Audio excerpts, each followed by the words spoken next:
Imaginez un monde où vos doutes ne vous retiennent plus du tout. Un monde en soi où croire en soi n'est pas juste une option, mais finalement le pilier de chacune de vos décisions et de vos actions. En tout cas, c'est dans ce monde-là qu'habitent tous les plus grands leaders de ce monde. Sauf que nous l'oublions bien trop souvent. Chacun de nous possède un potentiel absolument immense et qui est souvent inexploré, simplement parce que nous nous limitons par nos propres croyances. Réussir, que ce soit professionnellement, personnellement ou socialement, commence naturellement par un acte fondamental. Lequel? Croire en sa propre valeur et se dire oui à soi-même. Oui, j'ai les capacités et les ressources. Oui, je peux le faire. Vous savez, pensez à ces moments où vous vous êtes auto-saboté en vous disant « Non, de toute façon, je ne suis pas assez bon » ou « Non, je ne le mérite pas, tout simplement ». Vous savez, ces pensées en soi ne sont que des obstacles que nous nous plaçons nous-mêmes sur notre propre chemin. Mais que se passerait-il maintenant si nous venions à les surmonter, ces obstacles? Eh bien, aujourd'hui, nous allons briser justement ces barrières. Ce que je vous invite, c'est à embarquer dans un voyage où nous apprendrons à nous valoriser à notre juste valeur. Et surtout, je vous donnerai bien sûr à la fin de cette vidéo les 5 étapes pour pouvoir booster votre confiance et votre estime de soi. Car chez nous, Statu Quo, c'est ce que nous aimons, vous donner en tout cas des techniques pratico-pratiques pour vous aider au plus simple. Alors, tout d'abord, pour augmenter déjà notre confiance et notre estime de soi, de quoi est-il nécessaire? Eh bien, il est nécessaire de comprendre les mécanismes qui nous empêchent de pouvoir les développer. Et l'un de ces premiers mécanismes que l'on peut noter, c'est quoi? C'est l'auto-sabotage. Vous savez, l'auto-sabotage, c'est un petit peu cette petite voix qui, au moment de sauter là, dans le feu de l'action, cette voix en fait vous chuchote « Non, mais si tu n'y arrives pas !» Eh bien, à ce moment-là, le doute sur vos capacités s'installe. C'est un classique du genre. Vous n'aimez pas, par exemple, cette pensée, mais elle revient sans cesse, comme cette chanson que vous n'aimez pas et dont vous connaissez les paroles par cœur. Vous voyez de quoi je parle? Ensuite, il y a un autre mécanisme. L'autre mécanisme, qui est d'ailleurs lié donc au manque de confiance en soi et d'estime de soi, c'est quoi? C'est la fâcheuse tendance à développer la peur de l'échec. Vous savez, c'est ce sentiment qui nous fait nous dire en fait, bah, non, il vaut mieux pas que j'essaie, de toute façon je vais échouer. Il vaut mieux pas que j'essaie. En fait, ces obstacles, là les amis, c'est comme pédaler tout en appuyant en même temps sur les freins de son vélo de la réussite. Vous avancez un petit peu, tant bien que mal, mais c'est épuisant, c'est frustrant. Et l'impact? Eh bien, à long terme, c'est un peu comme avoir un abonnement à la salle de sport, je dirais, et ne jamais y aller. Vous payez le prix, mais pas les résultats. Vous vous découragez et votre niveau de confiance, d'estime, est sur une échelle, je dirais, de 0 à 10, à moins 10. Alors, qu'est-ce qui se cache finalement derrière ces concepts de confiance et d'estime de soi, souvent d'ailleurs confondus, on pourrait dire, comme des jumeaux dans une réunion de famille? Eh bien, si on va faire la différence entre les deux, je dirais que l'estime de soi, c'est en quelque sorte, c'est l'amour et le respect que vous avez pour vous-même. Un peu comme être son propre meilleur ami, vous voyez? La confiance en soi, en revanche, c'est croire en sa capacité à réussir un projet ou quelque chose. Un petit peu comme, allez, je dirais, comme chanter au karaoké sans avoir besoin de 2 verres de courage. Vous voyez ce que je veux dire? Pour bâtir en quelque sorte une fondation solide de ces 2 piliers que vous avez, eh bien, il faut faire un travail d'introspection. Et ce travail ne peut venir que de vous et de personne d'autre. Il vous faut vous connaître, notamment vos talents innés en vous. Vous savez, ceux pour lesquels vous n'avez pas besoin de mode d'emploi, et de déterminer également, bien sûr, vos compétences acquises, celles que vous avez notamment polies là comme un diamant brut au fil des années. Vous savez les amis, moi-même, il y a quelques années maintenant, j'étais dans de grandes phases de doute, et ça m'arrive encore, bien sûr, comme à tout le monde. Ça nous arrive à tous. Mais il faut savoir que tout au long de mon enfance, on me disait qu'il ne fallait pas trop s'affirmer, ne pas trop faire de vagues. Non, il faut rester discret. Or, avec le temps, avec le soutien de mentors, de coachs, j'ai compris que si je voulais puiser dans mes capacités à communiquer, à transmettre mes connaissances aux autres, eh bien, je devais commencer avant tout à travailler par moi-même, sur moi-même. Travailler sur moi-même, notamment pour avancer avec plus de confiance, plus d'estime de moi-même. Et cette confiance, cette estime de moi-même que j'ai développée du coup aujourd'hui, eh bien cela m'a permis de créer notamment nos Statu Quo et avoir pu développer près de 500 vidéos aujourd'hui qui ont été tournées, alors qu'à la base je n'avais aucune expérience. Donc toutes ces vidéos qui étaient tournées, et encore moins le fait de m'exposer comme ça sur les réseaux sociaux. En tout cas, même si ces vidéos aujourd'hui, comme vous pouvez les voir, ne sont peut-être pas parfaites, mais peu importe, quoi qu'il en soit, je suis passé à l'action et je vous apporte de la valeur en contribuant pour que chacun puisse devenir meilleur qu'hier. Et cela me convainc justement que j'ai fait le meilleur choix de ma vie. Donc, je ne peux que vous recommander, bien évidemment, à vous aussi, de faire ce travail d'introspection pour pouvoir avancer vers ce qui vous tient vraiment à cœur. Et vous allez voir que en faisant un premier pas, eh bien naturellement, vous allez avoir votre confiance et votre estime de vous-même même qui vont grandir naturellement. Souvenez-vous bien de ceci. Chaque pas, aussi petit soit-il, va marquer le début d'un voyage vers une plus grande confiance et une plus grande estime de vous-même. Voyons maintenant un petit peu comment justement poser ces premiers pas avec détermination et clarté avec 5 étapes concrètes. C'était ma promesse au début de cette vidéo. Est-ce que vous les voulez, ces 5 étapes concrètes? Vous les voulez? Oui ou non? Oui? Alors allez-y, mettez-moi un like là s'il vous plaît les amis, mettez-moi un like là juste en bas là, likez-moi cette vidéo si vous êtes d'accord, mettez-moi un yes directement en bas dans le commentaire les amis, allez-y, mettez-moi un yes, yes, yes, yes, yes, yes.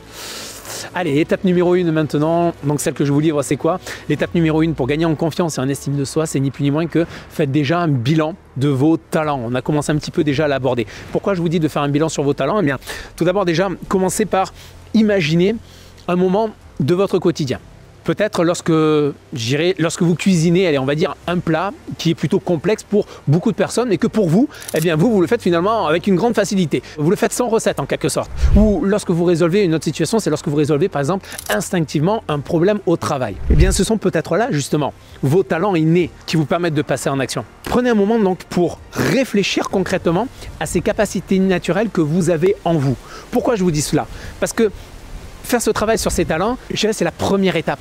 La première étape pour construire une base solide de confiance, d'estime de soi.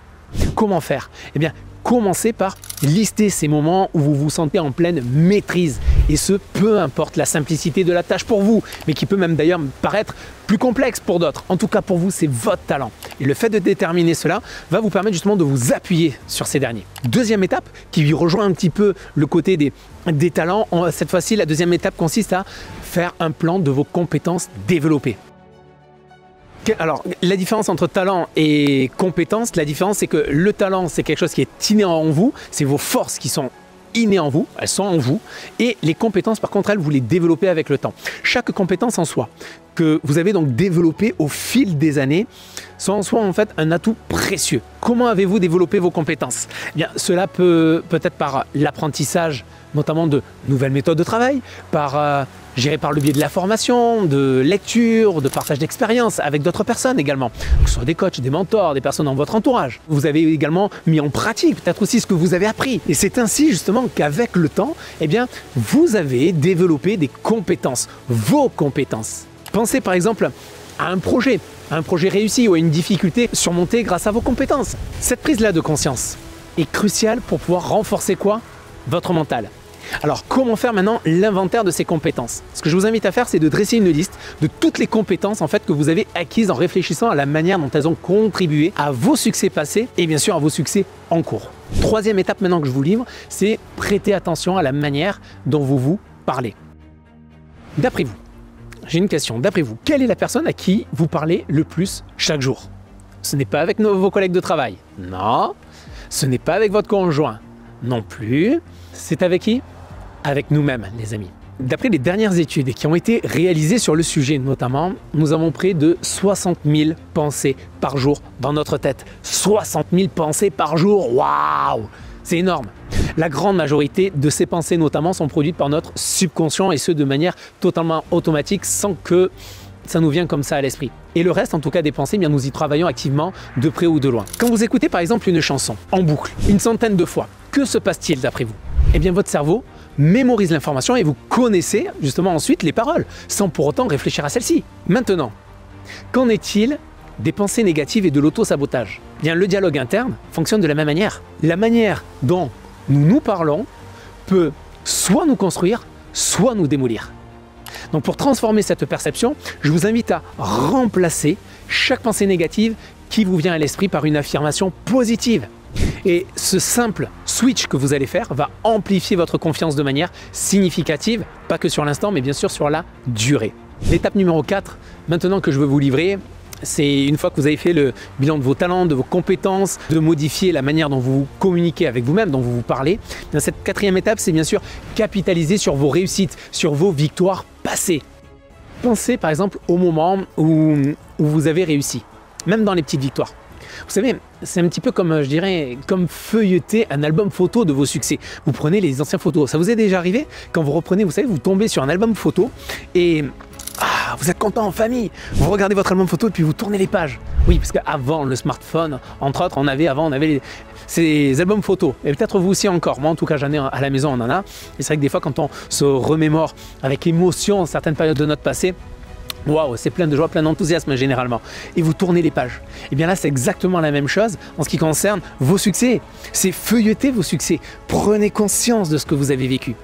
Cela sert à se rappeler notamment, où vous allez vous rappeler de quoi vous êtes véritablement capable. Concrètement, comment faire? Eh bien, ce que je vous invite à réaliser, c'est créez-vous un journal par exemple de victoires où vous notez chaque succès, que ce soit grand, petit succès, peu importe. Notez toutes vos victoires, quotidiennes notamment. Cela va vous aider à visualiser le chemin que vous avez parcouru et à renforcer votre estime personnelle. Par exemple, moi-même, j'utilise le planificateur d'excellence que j'ai mis d'ailleurs à disposition au grand public sur notre site internet. Et ce merveilleux outil me permet notamment d'écrire noir sur blanc, mes réussites, mes satisfactions et mes compétences aussi que j'ai développées et que je développe toujours. Lorsque j'ai des moments notamment plus difficiles, selon les journées, parce que ça arrive à tout le monde de vivre des moments plus difficiles, plus délicats, avec des obstacles que l'on rencontre, des périodes également de doute, eh bien, je trouve puissant le fait de pouvoir replonger dans mes anciennes notes et de voir en fait toutes mes victoires passées, toutes mes compétences que j'ai pu également développer. Et je suis vraiment heureux à ce moment-là, vraiment, de pouvoir lire ces principales réussites passées. Alors si vous voulez bien sûr en savoir plus, je vous mets le lien de cet outil stratégique directement là dans les commentaires. Je vous laisse aller le regarder si toutefois cela vous intéresse, ou sinon libre à vous aussi d'écrire juste tout simplement sur un carnet dédié à cet effet. L'étape numéro 5 maintenant, 5e étape, c'est viser grand et ce, un pas à la fois.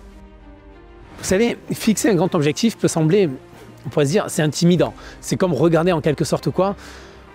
Le sommet d'une montagne. Le sommet d'une montagne, vous le regardez, mais vous êtes à la base.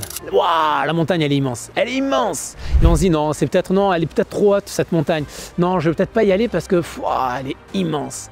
Mais vous pensez que les grands alpinistes, lorsqu'ils vont au sommet, ils commencent toujours par en bas.